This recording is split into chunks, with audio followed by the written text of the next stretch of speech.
writers from the TV show have written the storylines for 24, the game. So not only is it going to be, people will play it, it's dead on to the series. You have the same kind of tension building up, you have the same kind of arcing storylines, and you have all sorts of chaos breaking loose all the time.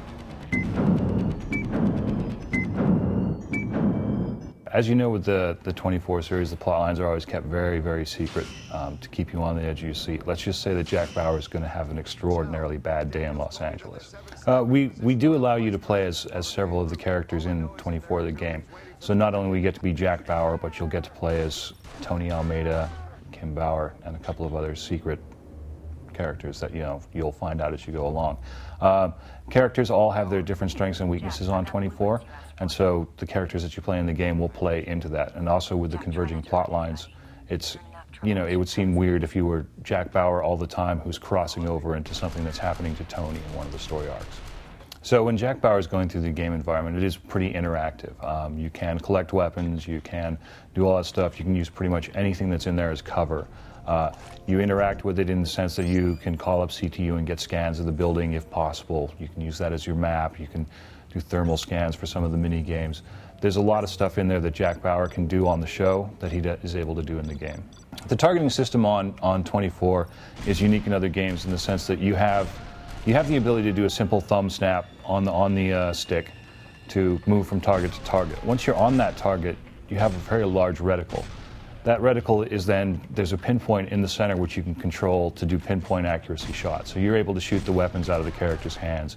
You're able to shoot them and do the headshots quite easily, and not in the same sense that you're used to with console gaming, where it's usually turns out to be sort of a mismatch of auto-targeting, which always sort of, you kill one guy and the reticle automatically snaps onto the next guy. So it takes a lot of the challenge out. And what we've done is made it so that you do have to do the targeting. I mean, I could toggle onto a guy, and if I don't have the center of the reticle lined up with him, I'm not going to hit him while I'm shooting. That reticle also changes and adjusts for weapons, so with the shotgun you have a larger damage area.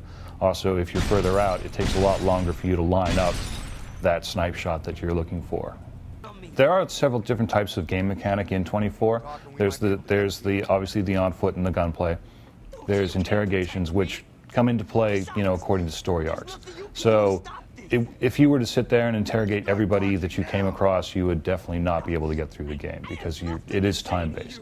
So certain key people that you get to or capture, you are allowed to interrogate them. It's the same with the driving. We have it in there.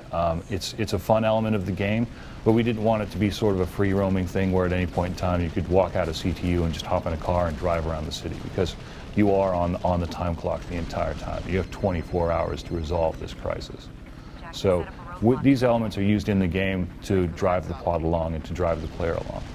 We do use the same method that the show uses for time. So the overall gameplay, if you were to play it and get everything down to the wire on every single level, it would add up to 24 hours. Obviously, players are going to be a little bit better at certain levels, so you might have some minutes to spare, but we sort of, each level is broken down into a specific block of time. Once you're on to that, you're on to the next block of time.